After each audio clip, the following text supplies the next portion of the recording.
What is up, everybody? Welcome to another episode of Limited Resources. This is episode number 781. My name is Marshall. I'm one of your Limited Resources, and joining me on the line all the way, wow, I almost said Denver, Colorado, Paul. I almost fired it off. From Las Vegas, Nevada, it's Paul Cheon. Paul, what's going on, man? How's life in the desert? Oh, it's been very busy. I've been having kind of a nonstop stream of guests come over, and so that has been great for my heart, but not great for my belly. I will say we have been you've seen it. I've been posting. Oh yeah, dude, I'm all so kinds jealous. of amazing food pictures. But the thing is, I'm only halfway done. You're coming down in a week or whatever, so we got to keep it going. I might just do a full-on fast today just because this is kind of the one day off. I was going to say, you're sending all those pictures to me and Jay, and all of a sudden we're showing up on an airplane in a week to partake. Exactly. So you asked for it, buddy. But yeah, that's going to be great. That's great to hear, Paul. We're going to be talking this week about Pioneer Masters. We're going to do a set primer episode for it, which is not a full every card set review. We try to save those for the base sets that are available in both paper and online, where Pioneer Masters is online only. Additional to that, it is a reprint only set, meaning that at some point we've actually talked about all of these cards. I know that's not really, useful for putting together in the set, but we're going to skip that part and instead talk about it as a whole, and to give you our takes on how the format may work, some of the archetypes, some of the things that you need to look out for if you're going to dive in and play some Pioneer Masters. It's on Arena, and the whole point of it is to be on Arena. We'll talk about that in a minute too. So that's what we're going to do. First, we want to say thank you to everybody who supports us on Patreon. It's patreon.com/limited resources. Thank you. We really appreciate you for supporting us, as it is our most direct support for the show, and it has been for a very long time. So thank you very much for that. We're also supported by Ultimate Guard. You can go there to get all of the best protection needs for your cards, your decks, your collection, everything, backpacks, binders, sleeves, deck boxes. You're going to find it at Ultimate Guard. They have the best stuff in the business. We wanted to work with Ultimate Guard. We wanted to work with them. Like, we went knocking down their door when we had a sponsorship opportunity there, and we love their products. That's why they just have the best stuff. If you've ever had a chance to handle a deck box from Ultimate Guard, you're like, dang, this thing is nice. And I remember when they came out and I was like, what is this? Like, these were way better than the cheap plastic ones that I was using before that. All of a sudden they really started putting some thought into the design of these things, and you can see all their products over at ultimateguard.com, and you can buy them at your favorite online retailer or your favorite local game store. Thanks, Ultimate Guard. We do appreciate it. Part of being a Patreon supporter of us is that you get access to the Patreon question of the week thread. And this one comes from Nate, who says, I'd love to hear some thoughts on the changes to the blocking damage rules, especially any strategic tips. I'm a big fan of the rule change because it removes an awkward part of paper play, the technically optimal need to always ask your opponent to order blockers if they don't do it automatically. What do you think about this rule change, Paul? We haven't really talked about it much. I think the rule change is generally positive. This takes away a little bit from, I guess, the more experienced players and maybe a slight edge that they might have, because this does make it so that double blocks are less tricky, which I do think is probably a good net change. But it does make it so that when you kind of get into a position where you double block and then they order something 1 and 2, and then you use a combat trick to, let's say, save number 2, right? Or save number 1 even, or whatever. Now that doesn't matter, right? Now you can just go, okay, damage has happened, and as the person who's attacking, I just kill whatever I want. So I do think it's generally a net positive change. It makes double blocking slightly worse if you have a combat trick, but outside of that, it only happens in a small-ish percentage of games where it's just not as impactful as something like the change to damage on the stack, for example. Right. I think this is a very good change. And the change, as Paul described it there, is pretty straightforward. Before, if you were to double block, before anything else happened, the person would have to decide what order the blockers would be in. And that is just gone now. Now, when the damage happens, you can just choose. You say, well, this one, and I want to do 3 to this one and 4 to that one, or whatever. And it makes things simpler. And also, I don't know how much this actually matters because it did come up infrequently, but it does again, skew things a little bit back towards the attacker. Where, in Magic, they do have, I wouldn't call it a problem. I think it's relatively balanced, but, blocking is much, much better strategically than attacking. If you have two of them, you can just simply double block and there's no such thing as a double attack. So those, that does mean that boards can get stalled out, though the way that they design cards doesn't allow that to happen. So I don't think it was really solving any type of fundamental strategic stuff as much as it was addressing complexity issue that really wasn't worth it. I mean, I understood it. I used it when I needed to use it. And even then it was never really intuitive. So I think this is just better. And I like the rule change. Thanks for the question, Nate. Pioneer Masters. So this is a interesting artifact of, the way that sets are made and the way that products come to market. Pioneer, has become an important constructed format. I know, I'm sorry, I even said the word constructed on this show. Everybody's like, ugh, what, 60 cards? But it is a really important one. Back in the day, Modern came out and it was relatively small compared to the formats that it was up against, which were like Legacy and Extended. And so, it had a certain vibe to it. And over the years, it's been out for 12, 13 years now, it's changed. And it's become closer to what those were at the time when Modern came out. So there's this need to kind of keep on creating these older formats that encompass more sets than just the last few years, but don't necessarily go back to days when cards were designed much different and are much more expensive. So Pioneer has kind of taken that role as the default older format now, the one step off of Standard or whatever. The problem is that not all the cards are available on Arena. So they've had to have these half measure, what is it called, Explorer or whatever, these formats that are like kind of like these other things, but not quite. And so they finally decided to just say, all right, screw it. We're going to just make a set that fills in the gaps that we want to fill in for this constructed format, from a subset of sets that aren't on or never were on Arena. So that's the use case here. That's what they're trying to do. That's the problem that they're trying to solve. But Wizards of the Coast are smart, and they're like, well, can we just draft the damn thing? And it's like, yeah. So they put a team on these, and yes, they have to include a certain subset of cards that are meant to fill in those gaps that I mentioned, but all the other ones, they can just do what they want, and they can make a draft format out of it. So that's what we have here, and that's why it's relevant to me and to Paul and to you is you're going to be drafting this, or at least you can. The downside to it, like I mentioned, is that it is Arena only, so you can't play it outside of it, and that's very limiting, for any of our listeners who are primarily paper players, these type of sets kind of fall to the wayside. So big picture, meant to fill in the gaps for Pioneer. It's 398 cards, including the bonus sheets. It's worth noting that the bonus sheets are kind of like how they did them for Shadows Remastered, where in this case, there are 3 of them, but they're not all at the same time. They come out in 2-week chunks going through into January. So like the first one is a Planeswalker based one. The next one is a spells based one. And the last one is a devotion based one. And what that means is that for each of these packs, there is one slot that is for these bonus sheets. And so there's going to be 1 card per pack from the bonus sheet. And that's enough to nudge. That's enough to kind of bump a little bit of strategy and card availability and stuff over.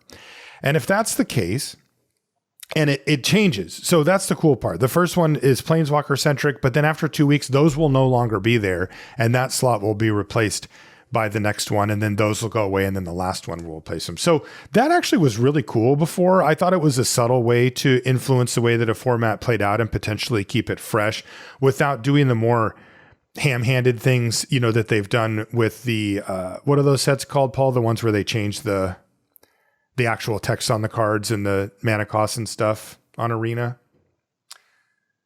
I don't actually. Say it one more time. They're the digital only versions of the sets that are where they change. Yeah. Have you not had a chance? Have you not accidentally played one of these yet? Oh, Alchemy. Alchemy. Thank you. The Alchemy stuff is the one. Yeah, and I definitely have where they're terrible. I hate them. It's the first thing that you see, and it looks very similar to joining a normal once draft. And then all of a sudden, they get me. Once per set, and I'm like, what the hell is this? And there's some weird change that it goes completely against to me what like, I get it. I totally understand wanting to play with that toy as a game designer and stuff, but those have never resonated with me. But this does. The idea of taking a bonus sheet and changing that around is like, yeah, that's subtle enough that it actually works. And that's what we have here as well. A couple of other things to note. So the primary point of, by the way, what we're going to do is we're going to be looking at the big picture, and that means going into the archetype. So we're going to go over every archetype and kind of give our initial takes.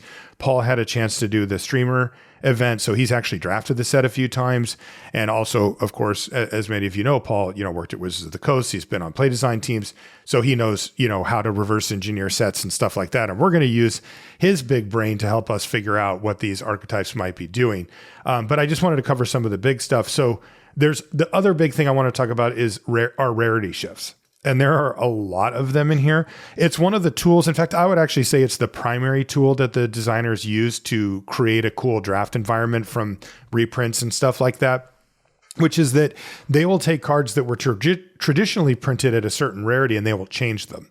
And interestingly, sometimes they change them a lot. Usually it's one shift, it'll go from uncommon to common or the other way, something like that. But we even have a couple that were just straight up rares and they're just commons now, right? It was Dreadbore and Hero Everois. Is that right, Paul? Yeah. When I first saw it uncommon, it was a little jarring. I was like, wait a second. I've seen rare to uncommon, but I've almost never seen rare to common. And that also just makes things interesting and exciting. And it, for those cards in particular, obviously, if you kind of saw cards like that in maybe a normal main set, it would look a little bit off because you just, seeing that kind of unconditional removal effect at common, or even a Hero Everois, that's certainly not a card that you would see at common. But, by downshifting that, making it a card that you can play in the Pioneer format while also probably nudging the power level of the archetypes that you want to put those cards in. A lot of it was probably done just kind of for balance reasons and to kind of have them be the signpost cards for the archetypes that you want is pretty interesting. And it's really cool that they get to actually flex this as something that they can use in their toolbox, which is something that you can't normally do when you are making kind of more traditional sets. Yeah. And, one of the shortcuts that we'll use and that we like to use are the signpost uncommons for a set, right? These are often one gold card per color pair. And this is, by the way, a color pair set. This is, they're not doing shards or anything crazy where it's like you're meant to play three colors together. This is a normal set, if you will. But it's a little weird. They do have them. They have more than you'd think. Many of the color pairs have 4 actually cards, the gold cards for them. Some of them seem to have 3. We haven't really figured out exactly why. We spent some time on it, but then it's like, okay, well, we're going to record and maybe somebody can fill us in later. But, Blue White, for example, has 3 cards, and I'll just read these ones because it is where we're actually going to start. But just to give you an idea, there's Azorius Charm, which is Blue White for an instant. Choose 1 creatures you control gain lifelink until end of turn, or you can draw a card, or you can put a target attacking or blocking creature on the top of its owner's library. Thunderclap Wyvern, which is 2 Blue White for a 2/3 flash flyer that gives other creatures you control flying +1/+1. And Protect and Serve, which is a fuse card. And so that's one of the ones that has 2 cards printed on it. If Protect is an instant that says target creature gets +2/+4 until end of turn, and Serve is an instant that says target creature gets -6/-0 until end of turn. And Fuse, you can pay it all and do both, right? Yeah, you can get both effects, and ideally, if you're playing effects like this, you kind of want to be in both colors. But of course, you can also just if you're desperate for a white combat trick, you can certainly just play this card as the on the Protect side of things. Right. So that's so those are our signposts for blue, white. But as I said, there's actually 4 for most of them.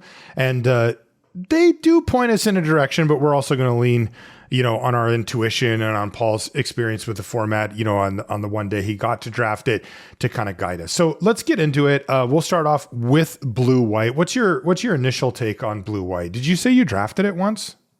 I did. I think Blue White might be one of the strongest archetypes in the entire set, just based on my massive sample size. But just the way that the cards work together, there's a ton of flyers. I mean, we're talking about blue-white skies. There's usually a couple of flyers in each color, and you're okay.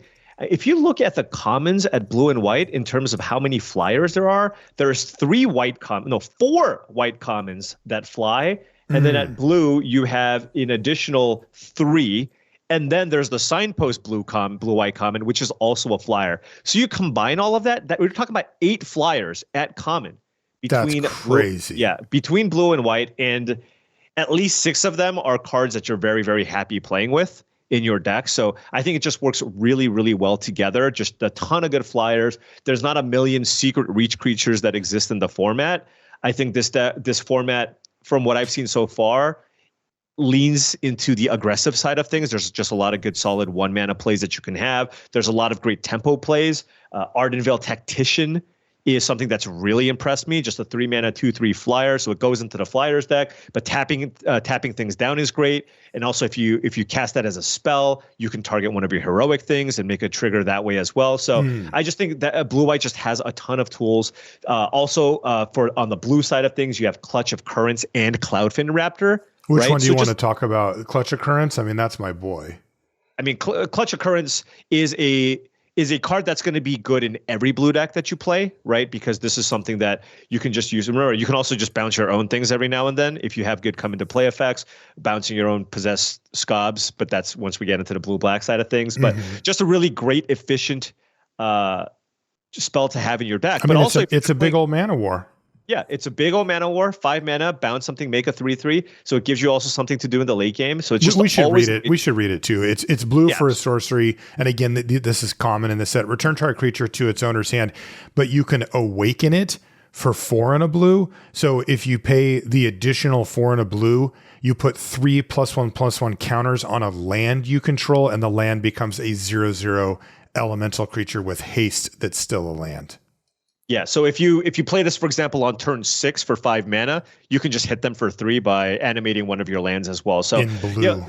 Exactly, in blue. And that's the thing with this card. It's kind of a split card, right? You can play it early just on 1 mana, very cheap. If you have a beatdown hand, you can do this to just get a blocker out of the way and beat down. But then in the late game, you just have more things to do, and that's always just a great thing to have. And then following that up with Cloudfin Raptor, which is blue for an 0/1 bird mutant flying creature with Evolve, which means anytime you play a creature with power or toughness greater than this creature, put a +1/+1 counter on this. So we're possibly back to a format where 1-drops are extremely important, especially this one. Common. Because this one's a common. I believe Experiment 1 might also be a common. Ooh. But there's a bunch of good 1-mana plays. So if you play this and you go 2-drop, 3-drop, right, with just a good start on the play, that's so hard to come back from, and just requires your opponents to have the removal spell for this creature. So I think blue-white works really, really well together. A lot of good tempo plays, a lot of good cheap ways to. I just had a deck with 17 creatures, but I had 4 Ardenvale Tacticians. So my creatures were also spells. I had double Clutch of Currents, so my spells were creatures, right? So it's just that's wild.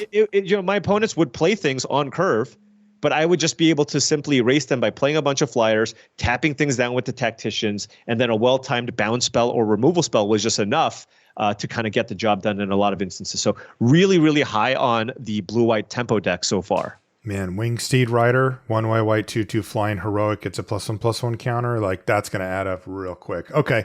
Yeah, that deck looks really, really strong.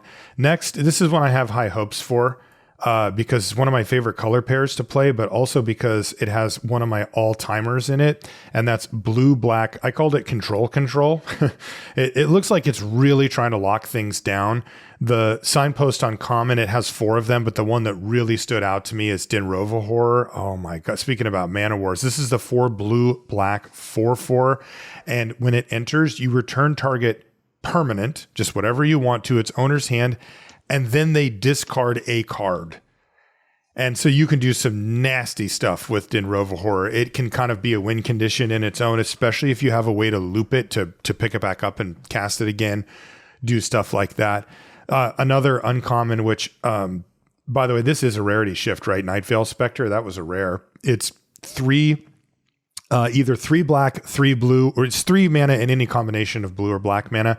And it's a 2/3 flyer. This is uncommon in this set. It says, whenever Night Veil Spectre deals combat damage to a player, that player exiles the top card of your library. You may play lands and cast spells from among cards exiled with Night Veil Spectre. I mean, it comes down at 3 toughness on turn 3 as a flyer. And if it starts hitting them, it's just awesome. Like, you just get to start casting their stuff. Or it's funny too, because it doesn't hold your hand. You know, some of them are like, you can pay any mana, any color of mana. And this one's like, nah, dude, get their lands and then cast their spells with their lands. Right. Yeah, that's kind of a more old school templating of this type of effect. One note too is when you look at the multicolored uncommons in a lot of different colors, oftentimes you're going to find 1 or 2 that are pretty mediocre, right? We go back to blue and white, Azorius Charm, fine.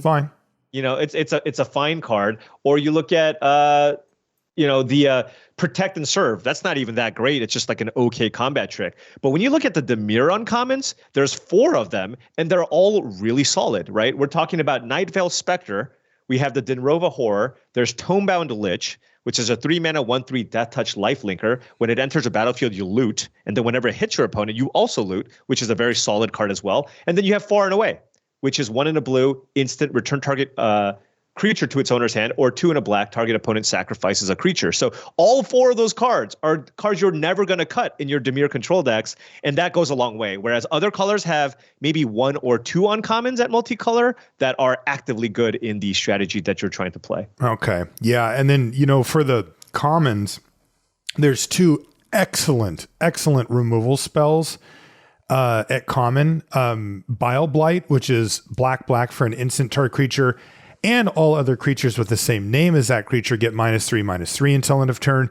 You know, so occasionally you'll snipe a couple of extra things or tokens or whatever, but Bile Blight itself is just excellent. And then there's Obnixilus's Cruelty. That's the 2 in a black instant. Target creature gets -5/-5 until end of turn for 3 mana, single black. And if the creature would die, you exile it, and that always matters. And in these older sets or these compiled sets, it seems to matter even more. So that's for 2 and 3 mana. You know, those are 2 excellent removal spells that you can put together. And then I also notice Essence Scatter, which has performed really well recently, and that's also a common. Yeah, and that's big, right? Because Essence Scatter is something that's been so powerful in traditional limited environments where they've actually upshifted the rarity of this card, which has been a common historically. But then you look at Essence Scatter in Foundations, and it's an uncommon, right? Respect. So now it's back down to common, and now you have so many cheap ways to interact with whatever your opponents might do, right? You have Essence Scatter on turn 2, you have Bile Blight, there's even Devour Flesh, and this is not a card that you like as much if you're in aggressive deck, right? Because you gain your opponent's life. But when you're drafting Dimir control, as you put it, that gives you access to 3 black removal spells and Essence Scatter, 3 of which cost 2 mana, which means you can legitimately just draft a deck with a bunch of cheap interaction and removal, and then kind of try to win the late game by recurring some of these cards with the Signpost common cards like the Possessed Gob or Treasure Cruise, right? Yeah. Removal, Essence Scatter, totally refill back up with Treasure Cruise, and then just find some way to win the game. The other card I want to point out that goes exactly with that strategy that you're talking about is Archaeomancer. That's 2 blue, 1/2. When it enters, return target instant or sorcery card from your graveyard to your hand. Right. So you just Bile Blight something, Archaeomancer, get back Bile Blight. It's like this is the grindy control stuff that we're talking about here, where it's like it really is about raw resources, where it's like I have enough answers to cover everything in your deck and get ahead, and then you can find a win condition as it appears. It's not even that important. You'll just be left over with a couple of, you know, Archaeomancer beatdown at some point or whatever. Yeah. Go ahead. But I will note that the one really odd inclusion here is actually Treasure Cruise in terms of when you want to make a blue-black deck. And yeah, Treasure Cruise is a fine control card, but the addition of Treasure Cruise in this format, where in blue and black you have both the Archaeomancer and the Possessed Gob as cards that you want in your deck. The only explanation for this is they wanted to get Treasure Cruise into the format, into Pioneer. That's what kind of makes sense to me. If Treasure Cruise wasn't already a card that existed in the format, I'm not entirely sure if it did or didn't, but they're just trying to find a way to shoehorn a good card draw spell in, even though it kind of is a nombo with the Archaeomancer and the Scob. Definitely. Let's move to red-black. What do you think? Sacrifice? Yeah, red black is the sacrifice color combination. One of the most important commons in this deck is going to be Nantuko Husk, 2 and a black for a 2/2 zombie insect. Sack a creature. Nantuko Husk gets +2/+2 until end of turn. We're talking about ungated sacrifice, which you don't see as often in Modern Magic, right? Oftentimes, when you want to have a sacrifice effect, you usually have to pay 1 mana to get that effect. Here, when you have the Husk in play, you can kill your opponents out of nowhere, right? You can draft a deck with a Zulaport Cutthroat and a bunch of ways to make tokens and just sack everything and kill your opponents. And then, of course, with cards like the Nantuko Husk, you're going to be looking for various threaten effects that exist. In this format, I believe the threaten effect is at uncommon, but still just a really, really nice creature to have. The archetype seems to be slightly aggressively slanted, but you can also draft this as kind of more of a mid-range control deck. Another card that goes well with Nantuko Husk in red-black is the Undead Butler, right? That's just nice fodder to have in your red-black decks. 2 mana for a 1/2, enters a battlefield, you mill 3 cards. And then when the Undead Butler dies, you may exile it. If you do, get something back from your graveyard. So Nantuko Husk wants plenty of food in play to be able to take advantage of just, the sacrifice nature of this. And the Butler is a perfect kind of pairing to go with that card. Yeah, one of the big rarity shifts is here too. And this one actually seems appropriate to me, which is Dreadbore, which used to be a rare, getting shifted down actually to just a common. It's just a 1-for-1 removal spell that's sorcery speed, a little bit difficult to cast. It's black-red, sorcery, destroy target creature, planeswalker. But that actually seems fine at common now. Like, I'm kind of like, yeah, that actually sounds right about where it should be, right? Yeah. I mean, especially in this format, which is going to be a little bit powered up relative to, I think, some of the other sets that we're going to see, because it's, hey, the greatest hits of the last few years, and we're going to try to find a way to kind of fit it into the set. So I think, as far as power level goes, I mean, we've seen Heroes Downfall at uncommon. So Dreadbore at common seems totally fine here, even though it does look a bit jarring just because it used to be a rare. I'm looking for the threaten. Yeah, here it is. I don't remember. Here it is. It's Limits of Solidarity. So it's 3 and a red, sorcery, uncommon, gain control of target creature until end of turn, untap that creature against haste. So it's a 4 mana threaten, which is not what you want to be doing cost-wise, but it has cycling for 2. So if you are not able to put together the plan, because look, these are 2-card combos, right? You need a sack outlet and you need the threaten. And if you have that this part of it without the other, these threatens plummet in value. They're almost useless unless you have a really aggressive build. And now you could just cycle it away. So that's pretty dang good. And especially if Nantuko Husk, is the main engine for it, you don't mind paying a little bit of extra mana because you don't need that mana left over to be able to pay for the sacrifice part. Right. You think this deck's going to be good? Like these decks can be really, really good, but it's really dependent on how well they're supported. Because like the removal's great, right? You get the red and black removal suite, but it always needs that extra thing to put it over the top. That threaten into sacrifice thing happening a lot. Yeah, and that's the odd part about this. At red, you have Wild Slash, Fall of the Head. You just have lots of removal, right? Yeah. The removal is fantastic, but then it's weird because you're playing. If you want to play Nantuko Husk, you want to play a good number of creatures in your deck too. Yeah. So you have to kind of find this right balance. One of the, I guess, top end ways to try to close out the game after you've basically killed everything, right? It could be something like Gurmag Angler, which is 6 and a black for a 5/5 zombie fish with Delve, right? So you've cast a bunch of removal spells, you've gotten a lot of things out of the way, and then boom, you just play a 5/5, and that could be kind of the route to victory there. But yeah, I mean, I think red black relies a lot on kind of the synergies to really kind of go over the top. And as far as the cards that I'm looking at here, at least at common, it does look to be kind of more on the aggressive side of things. So yeah. I think it's just you're just curving out, beating down. Nantuko Husk is impossible to block in a lot of instances, right? If you play Nantuko Husk and you have a Sanitarium Skeleton in play, or let's say you play a Gearport Gearcrafter, which is 2 and a red for a 2/1, enters a battlefield and make a Thopter.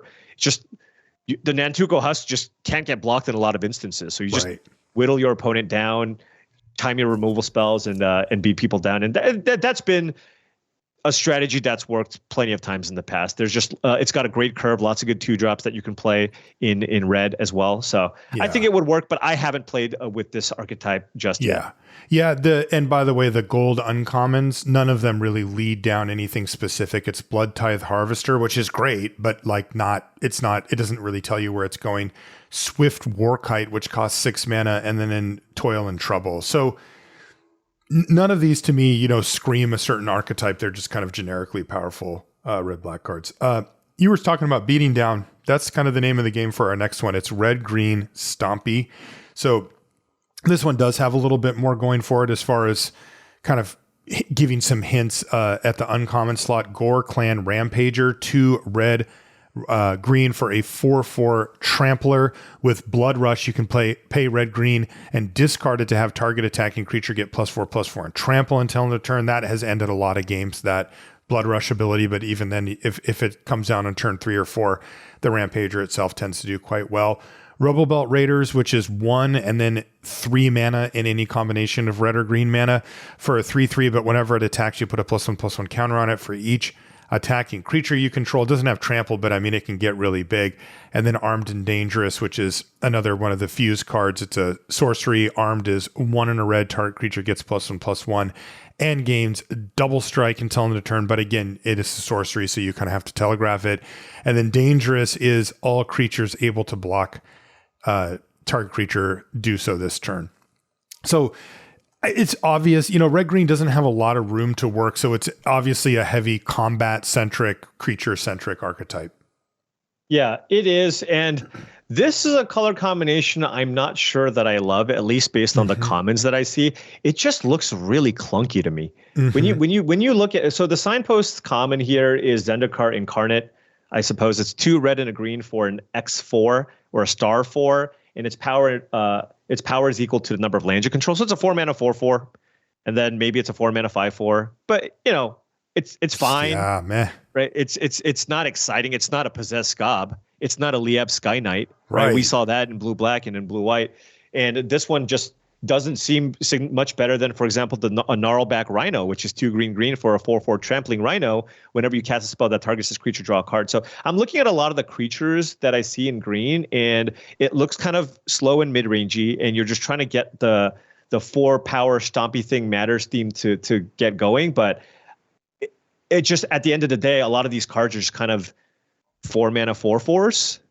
And that does seem to be the thing. Yeah. There's a Nessian Asp, which is 4 and a green for a 4/5 with reach. There's just a lot of ways to get blockers out of the way. Clutch Occurrence, Ardenvale Tactician. There's a lot of good Dreadbore as a common. So the whole strategy of paying a lot of mana for just kind of a vanilla level creature might not be good enough in this format, the way that we've seen this also in Foundations Draft, where you're like, oh, Shivan Dragon, that card's great. It's like, no, the removal's really good.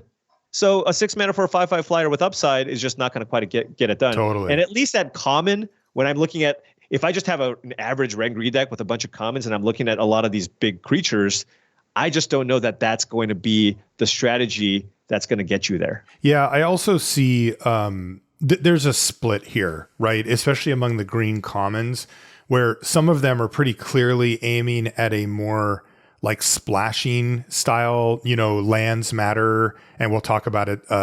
I've been sort of saving my favorite for a little bit later here, but there is a Gates deck here as well, and the Zendikar Incarnate that you mentioned is an example of that. Like it's pivoting on how many lands you control. It's like, well, okay, that's fine. And, District Guide is here. That's the 2 and a green 2/2. When it enters, you can search your library for a basic land or gate, reveal it, put it in your hand, and then shuffle.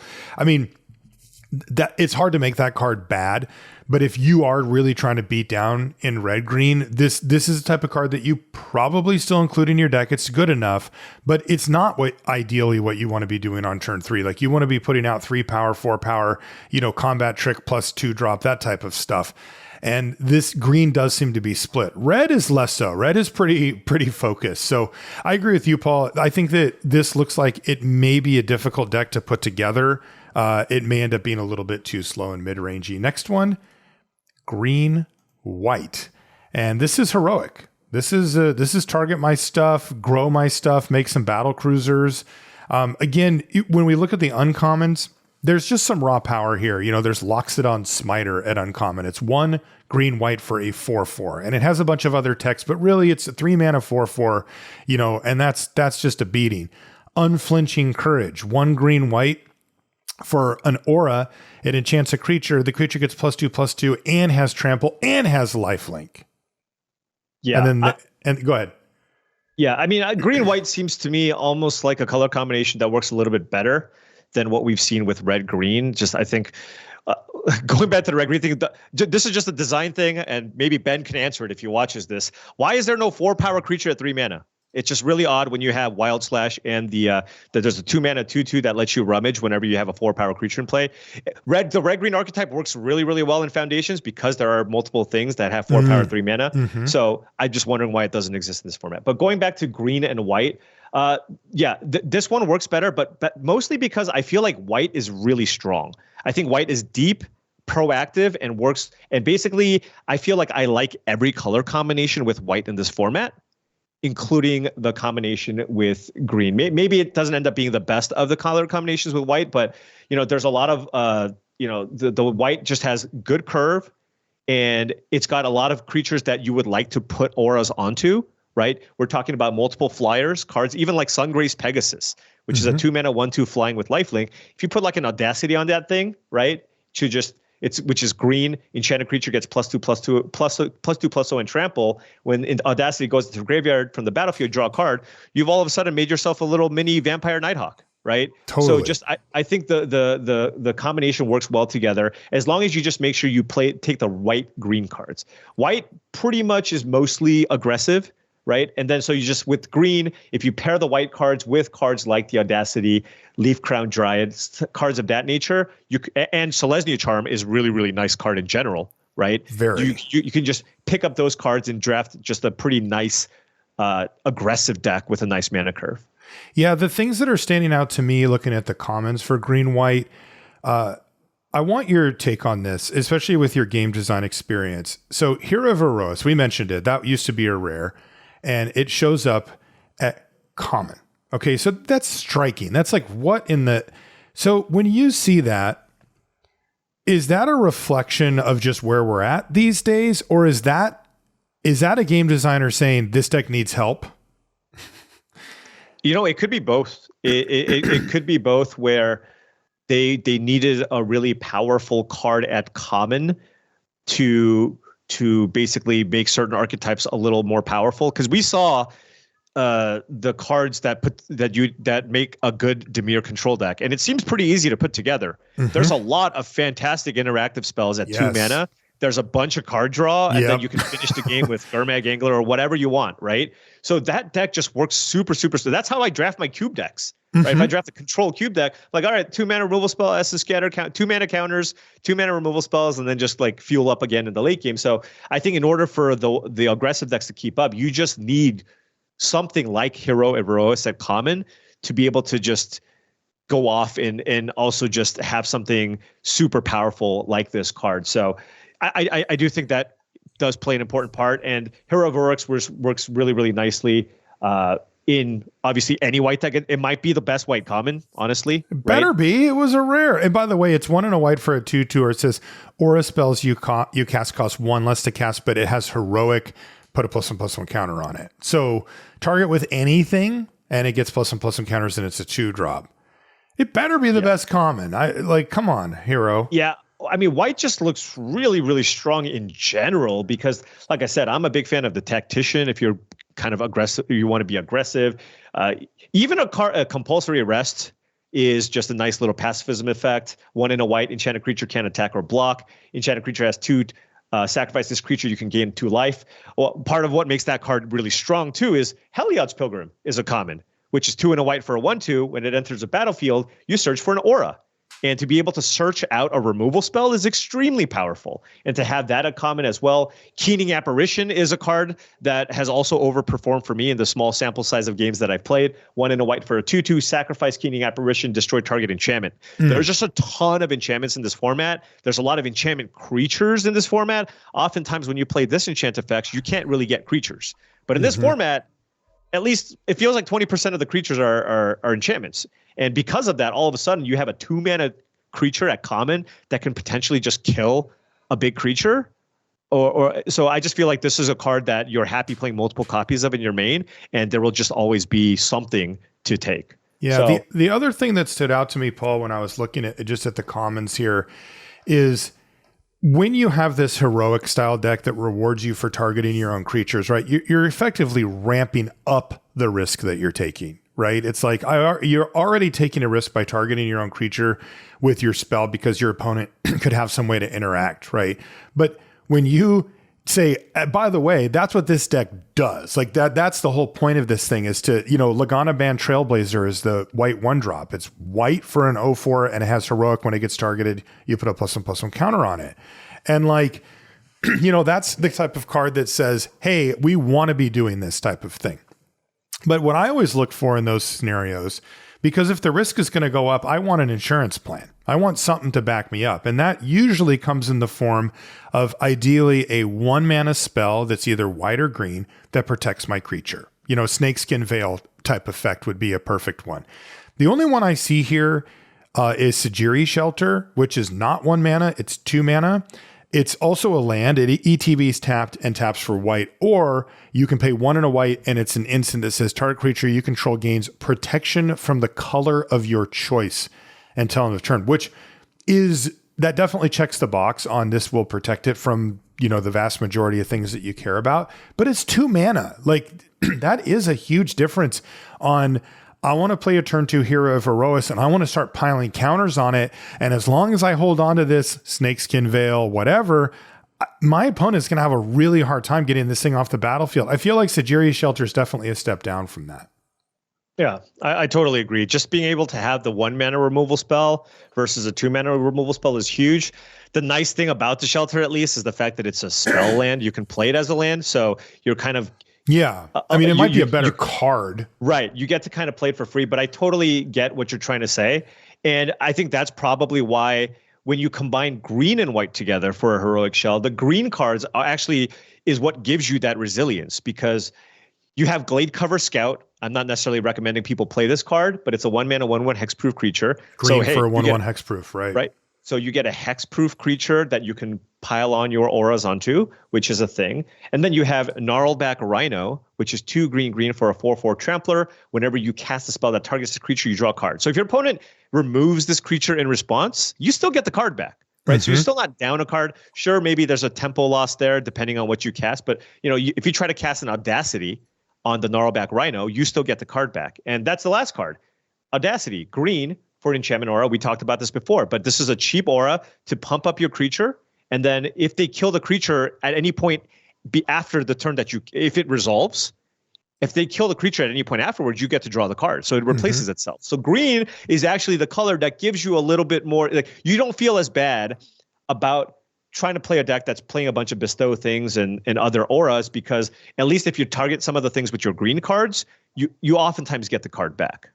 Yeah. So cool deck. I mean, these type of decks tend to either be just kind of stupid good, like where, you have to be hyper aware of them, or they completely flop. I would say that this is one of the most varied archetypes that we've seen. These heroic decks, when properly supported, they're busted. And when they suck, they're really, really bad. Black-white is next. And we have that as sacrificey, grindy, aristocrats style deck. What is that? Can you translate that? Yeah, so I actually got to draft this deck, and it felt awesome. It actually felt more like what I want to do than Rakdos in terms of the sacrifice stuff, because you have access to Imperious Oligarch, which is their signpost common, which is white and a black for a 2/1 human cleric with vigilance. It's got Afterlife 1, meaning when this creature dies, you get to make a 1/1 spirit token with flying. That's the perfect creature to sacrifice, right? That's the absolute perfect creature to sacrifice to your Nantuko Husk, which we've already talked about before. But then there's a signpost uncommon in the set in Cartel Aristocrat, which is black-white for a 2/2 human. When you sacrifice another creature, Cartel Aristocrat gets, this is a throwback, protection from the color of your choice. So this card becomes, either unblockable or blocks something indefinitely. It's an amazing creature that if you have another creature in play, it just becomes so hard to deal with. And you pair that with the Oligarch, they just work so well together. You can be aggressive with this deck. You can actually curve out A lot of the white creatures are aggressive. You have the ability to make the tokens there. So this deck just felt really, really smooth and really well supported because of the Oligarch and all the other things that you have. And then Zulaport Cutthroat. I had Zulaport Cutthroat in my deck. It was my last card that I added to my deck. And there were multiple games where I just drained my opponent down to 0. It was really satisfying because my deck had triple Oligarch. It had Zathrid Necromancer, which is 2 and a black for a 2/2 rare. Whenever Zathrid Necromancer or another human you control dies, you make a 2/2 zombie. You get a 2/2. I remember that guy. That's I just had a Necromancer in play and an Oligarch and an Aristocrat and a Cutthroat, and I was just like, "You're a 10." Triggers. How many creatures? Yeah, you know what? I think you're dead. So I just started sacrificing things, and I just drained my opponent from 10 to 0, and it was really, really satisfying. So I really like the way that the deck plays out, and I think it's possible that this white-black shell could be a better sacrifice deck than the black-red deck. Yeah, and you know the name of the game with these type of decks is it's small, incremental pings advantage. It's these little tiny interactions and transactions that you get yourself into. So don't look at this deck and think, well, whatever, I drain him for 1, or okay, it gets protection. They come together and they form that engine that grinds your opponent down. Blue-red is next, and it is, as is often the case, Paul, spells. Yes, it feels like that's the only thing you can do with blue-red. Yeah, they try a few things every once in a while, but like this is definitely the default stance for a blue-red deck. Looking at the uncommons, you can start to pick up some of what's going on. Frostburn Weird is very good. It doesn't really have anything to do with spells. It's blue, red, or red for a 1/4, and you can pay blue or red to give it +1/-1 until end of turn. What did you call it? Water breathing? Water breathing. I left that. Yeah. Water breathing. I had not heard that before. So that's just like a solid 2-drop, but maybe something that gives you a little bit of a bigger hint of what might be going on is Storm Chaser Mage. Again, an uncommon. It's blue-red for a 1/3 with flying and haste, but critically it has prowess. So, you know, that's going to get +1/+1 for each time you cast a non-creature spell. So that's a big sign towards, hey, what's going on here? Are we turning some creatures sideways after burning through a bunch of spells in my hand? And the answer might be yes to that. Yeah. So I haven't really had the opportunity. I don't think I even played against the single blue-red deck, and I never drafted the blue-red deck. So it's still curious to me how this deck actually is going to play out. Recently, blue-red just hasn't had the best track record in terms of success. Terrible. It needs to be. I feel like it needs to be really heavily supported to actually have success. And I'm not entirely sure that there's enough support. If that Storm Chaser Mage was a common, sign me up. Right. But right now we're looking at Nivik Cyclops at common, which is 1 blue and a red for a 1/4 defender. Whenever you cast an instant or sorcery spell, Nivik Cyclops gets +3/+0 until end of turn and can attack as though it didn't have defender, which is solid, right? Yeah. If you're blue-red and you have a ton of spells and you have a bunch of Cyclops, that's going to be great. But what do you have that's cheap that you want to put in your blue-red decks for the spells deck? I'm looking at all the commons. There's just not a great 2-mana creature that I would like in my blue-red spells deck, right? Yeah, agreed. And then looking at blue at common, you have a couple of good spells. Consider is obviously great, right? It's a cheap cantrip that gets a turn on your Cyclops. Clutch Occurrence is always going to be good in any blue deck that you play. There's the Ingenious Scob, which is 2 and a blue for a 2/3 prowess creature with the water breathing that I mentioned, which is blue. Ingenious Scob gets +1/-1 until end of turn. So I imagine you're going to want a deck with a bunch of Scobs, a bunch of cheap cantrips, and the Cyclops, but I'm not sure that that's going to be enough. I think you're going to Treasure Cruise also probably very strong in this type of deck. 7 and a blue, delve, draw 3, because you're casting a bunch of cheap spells, you're filling up your graveyard, and then you're just trying to restock up. But I just feel like I felt like there's like a 2-drop missing here that I want, like a 2-mana prowess creature or something along those lines. I just feel like there's another thing cheap because the 2 quote unquote payoff cards at common both cost 3 mana. And so I just feel like there's not a smooth progression for what I'd like to see in your typical spells deck. Yeah, I took a look at the uncommons for this color pair to see if there was help. And there's a bit, for sure. Monastery Swiftspear is an uncommon in the set, so that's a cup of card. If you get a couple of those, you all of a sudden can become much more convinced, to go down that road. My guess is that it will fall into the camp that it has for the past numerous sets, which is that unless it's over supported, it's under supported. Right. It's just there's too many cards that are totally fine that you can look at here that you just be like, yeah, but not really for this. And then the next one's like pretty good card, yeah, but not really for this deck. And then you're just like a good example of one of these is Essence Scatter, right? 1 in a blue counter target creature spell. The problem is that these prowess decks usually don't want counters. Like they don't want to be casting stuff on your turn. They want to be able to churn through, 1 to 4, non-creature spells on their turn so that their Nivik Cyclops gets +3, then +3, then +3, then +3, and then maybe you jump it or make it unblockable or give it trample or whatever, and you can just kill your opponent. That is a real thing. Nivik Cyclops has 4 toughness. It makes it tougher to kill, and it's +3/+0 per thing. I mean, it adds up really, really fast. So these are powerful options. But if you're sitting there and, you've got Consider and you play it and you find another Consider and you play it and then you hit Essence Scatter, you're like, oh man, and you needed it to be Clutch of Currents or Gust of Wind or just something else. And not so much. I do wonder if this ends up being the Treasure Cruise deck. Like that would be pretty cool. The cheap red removal does work in these situations as well. So there's something to like, but I'm right there with you, Paul. I would guess, if I had to guess, again, I haven't even played the format yet, so this is an actual guess, but I would guess that it is under-supported and therefore probably not the best. Green-black.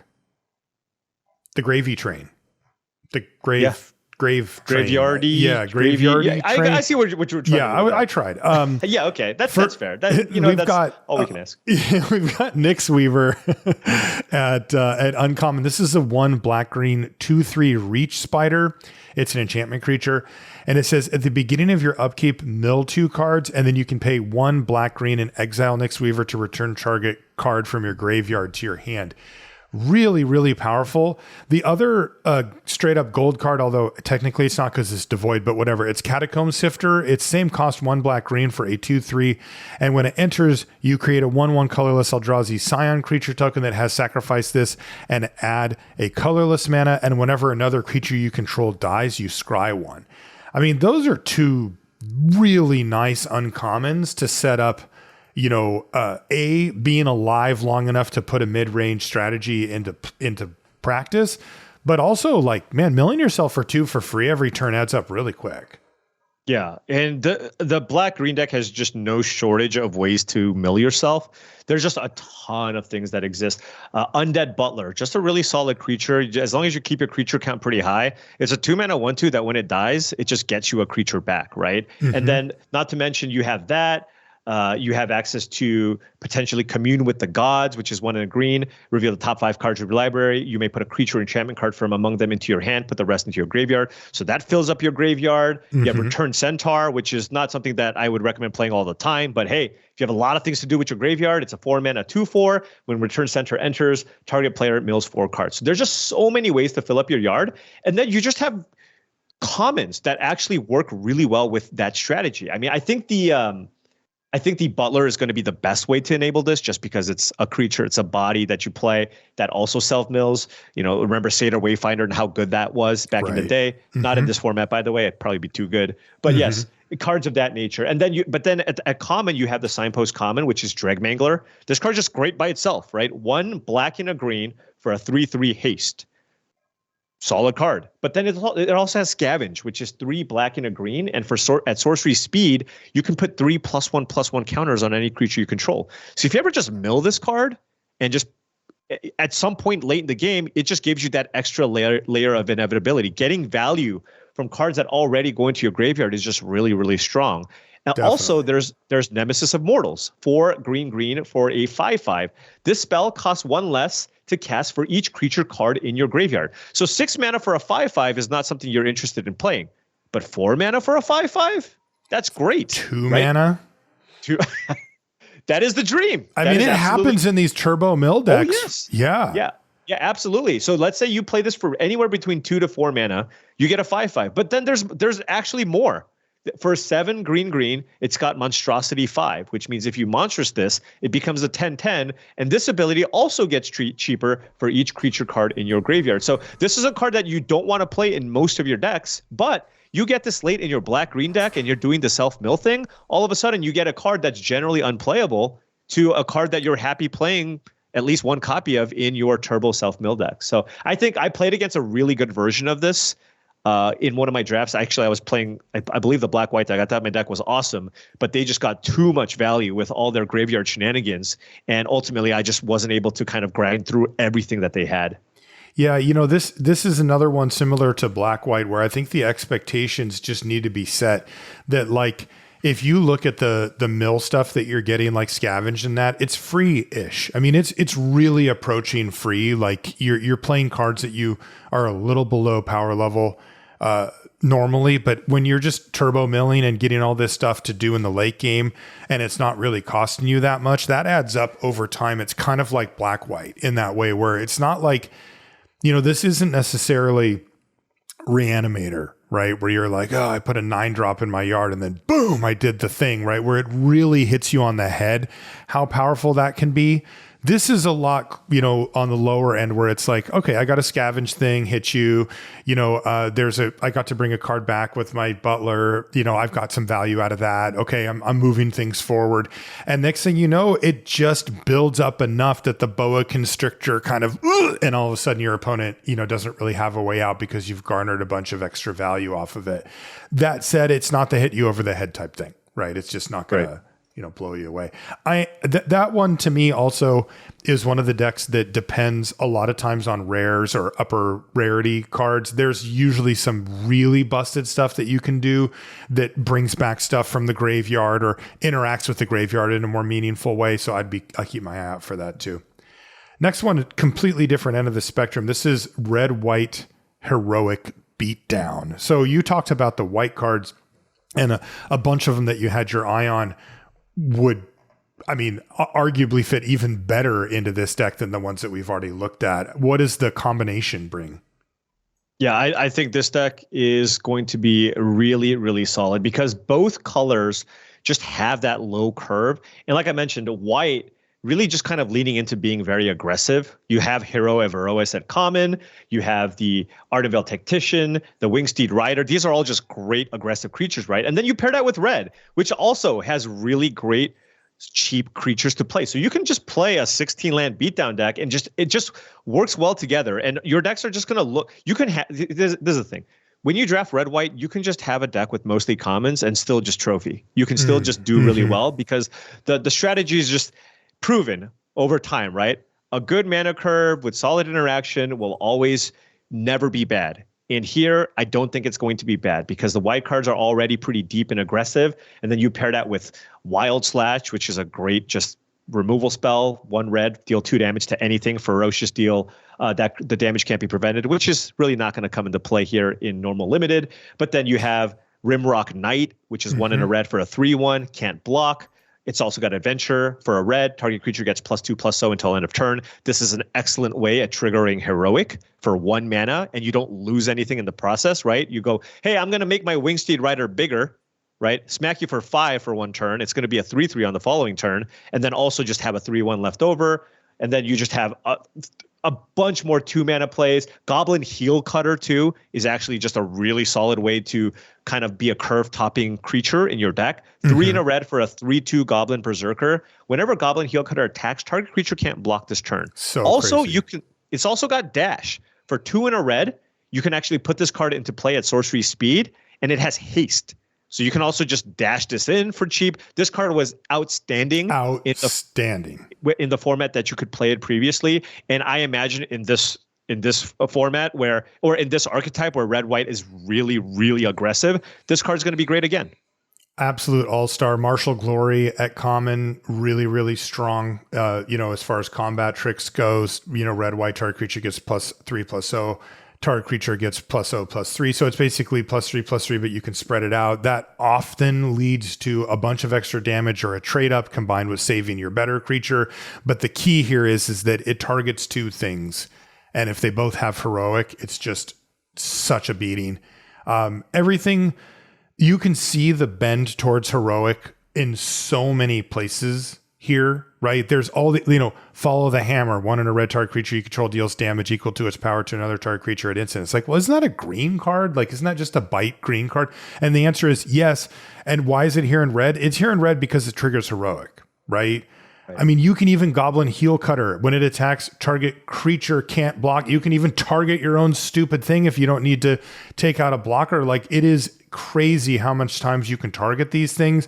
And that's why if you start with a Hero of Herois on turn 2 or a Lagana Band Trailblazer on turn 1, like we talked about, they are going to pop off. And there are curve outs at common that are absolutely terrifying, right? Lagana Band Trailblazer into Hero of Herois into Ardenvale Tactician.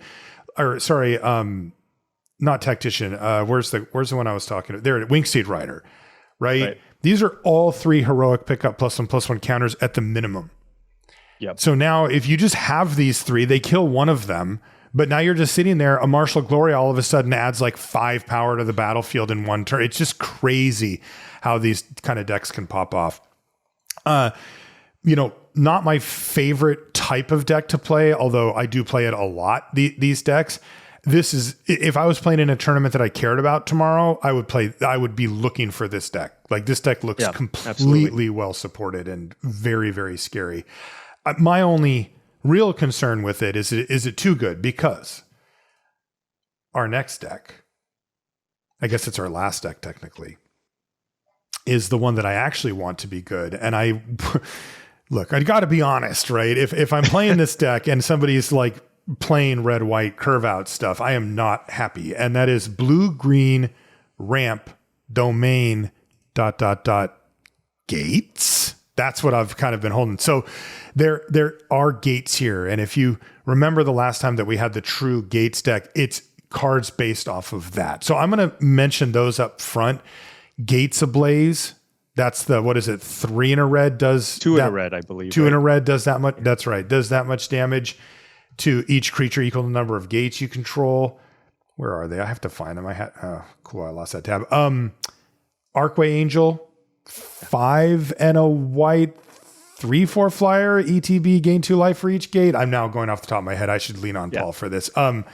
Gate Colossus, and then which is the 8/8 that gets cheaper, and then the District Guide that we mentioned before, the 2 and a green, and you can search up a gate. Ooh, right. Jeff with a save.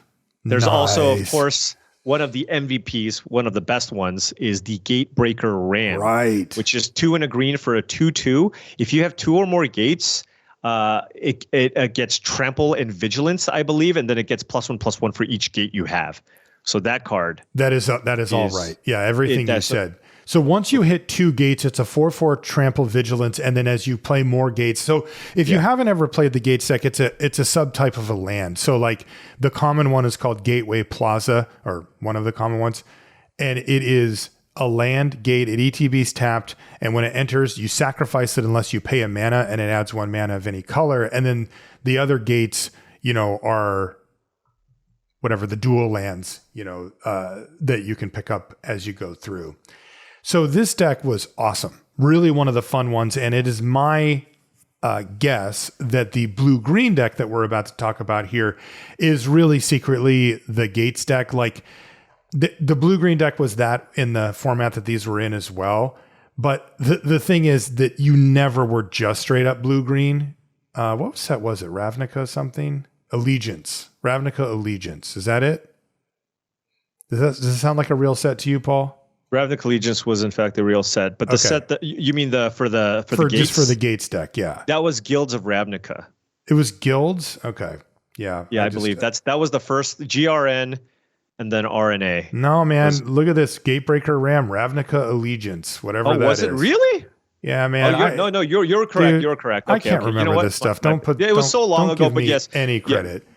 Sorry. If you would have asked me, is Ravnica Allegiance a real Magic the Gathering set, I would have been like, And this is like one of my favorite archetypes ever. So not great.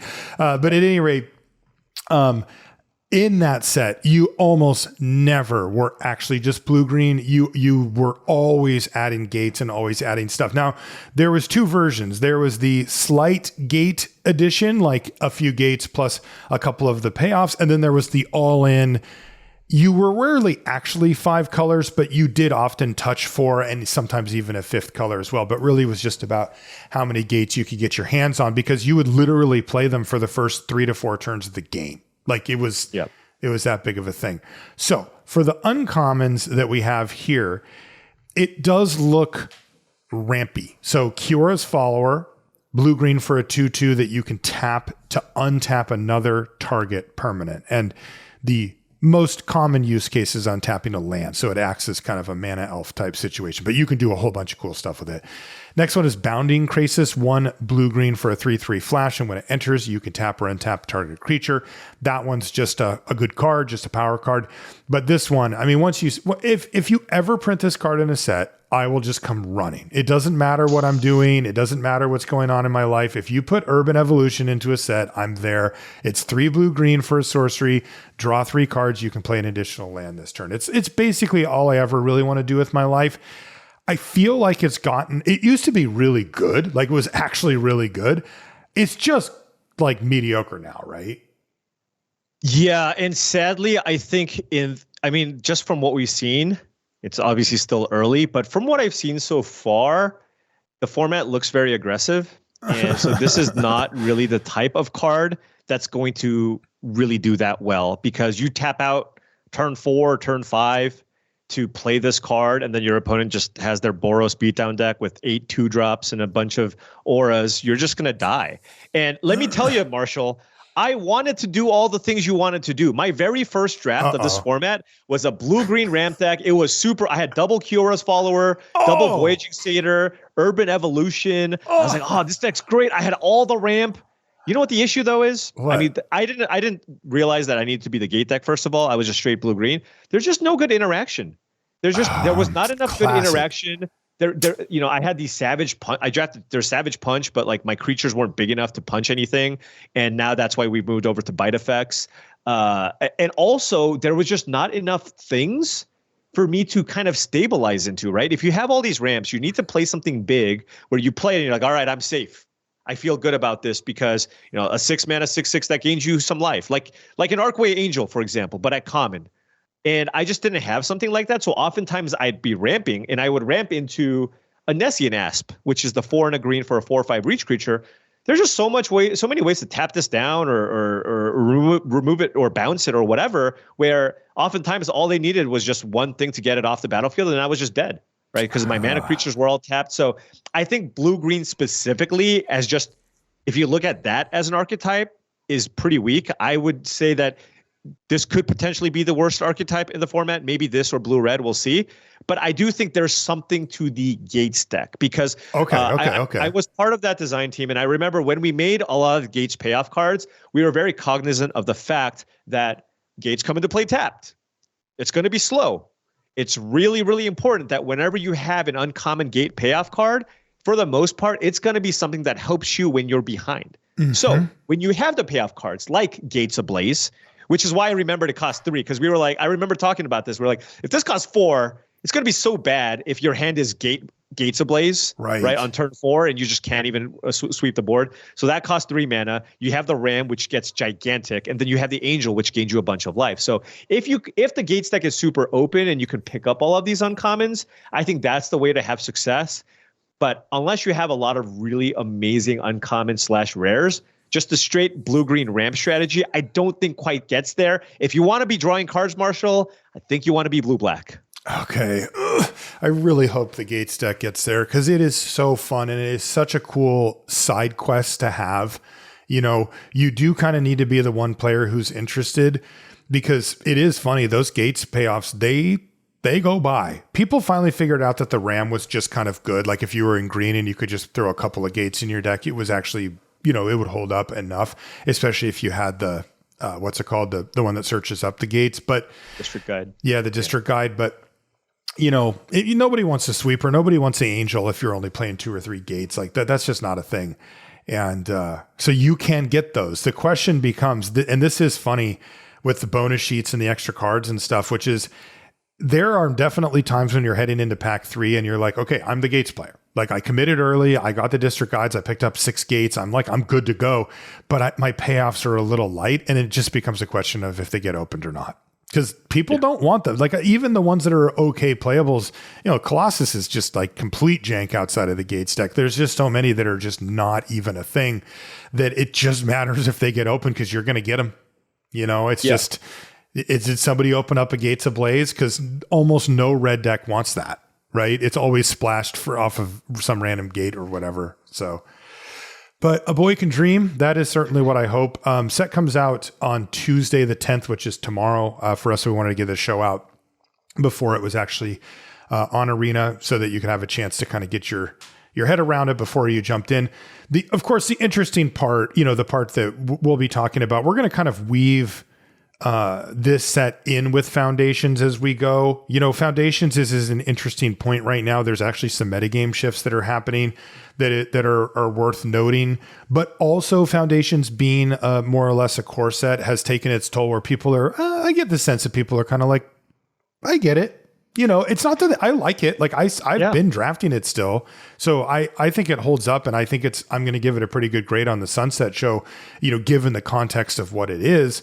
But it is still ultimately, a little bit more of a simple set. And I think that it's not going to last us until, January or whatever. So I do think that, for people that play on Arena, Pioneer Masters is going to be a big part. We'll keep an eye on the metagame as that goes too.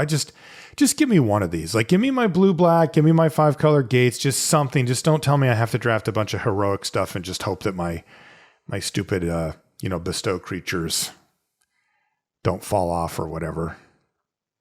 Yeah, I mean, look, the heroic stuff seems really, really well supported, particularly like the red-white deck, and then the blue-white Flyers deck also seems really, really good. Yeah, I'm just gonna lose. We're gonna lose a lot of games with turn 1 Cloudfin Raptor. Definitely. You know what I mean? That's just the Raptor. Like, it's going to be 0-powered creatures. That and the Lagana Band Trailblazer are just going to trash us, like, for the format. Yeah. They're just going to go Ordeal of Perforos turn 2. That's in the set, by the way. So. Oh God. Really? Okay. Yes. All right. Well, anyway, the set looks cool though. I mean, this is a really interesting time frame to take cards from. There was a lot of interesting stuff going on as far as what they were doing with Limited, with Gates and stuff like that. I think it was in many ways a bit of a golden era for Limited. The thing that stands out though is that many of the cards that you and I pointed out, Paul, that we're like, well, I could ramp or play this, but it feels outdated. We don't know 100% yet in the context of this set if they are, but cards like Nessian Asp and Urban Evolution and stuff, those don't feel like modern era Limited cards anymore. And, those were both printed in like 2013, like they're 10 pushing 12 years old now. So it makes sense that they, that things have maybe moved on past them, but they're here, they're in the set. Like, where when you highlight a card like you did with Goblin Heel Cutter, that does feel like a modern era card. That feels like it was ahead of its time, and that's why it overperformed. And now it's like, that's the kind of bar that we want for our really good commons. Is it a common? Oh my God, it is a common. It was a common before too, right? Oh, it was. And it was very strong. Yes. Yeah. And it was really, really good then. At any rate, that's to me one of the more interesting, like, just as a fan of Magic the game and as a fan of Limited in general, sort of stepping back and taking those litmus tests on, like, where are we at? Because Nessian Asp was good. It was a very solid common. It was just, it fit in, it stabilized the board, it gave you something to do with your mana. But these, again, are from an era when mana sinks were really a consideration. These were things that it was like, if you flood out, you want something to do with your mana. So you'd have a couple of these cards in your deck that would give you a one-time big shot or repeated use of your mana. And that is not a thing anymore. Nobody worries about mana, spending your mana. It's just, how much can I spend, how quickly? And then it's like, if I did it a little better than you, I have a better chance of winning. But when those cards, and many of these cards in this set were printed, that wasn't the case. So we'll have to keep an eye on it. Interesting little case study for us to time capsule some of these cards. That's going to do it for this episode of the show. If you want to find us on social media, I'm Marshall_LR and Paul is Humph pretty much everywhere. You can find Paul's daily draft videos on his YouTube channel. There's a link in the show notes below.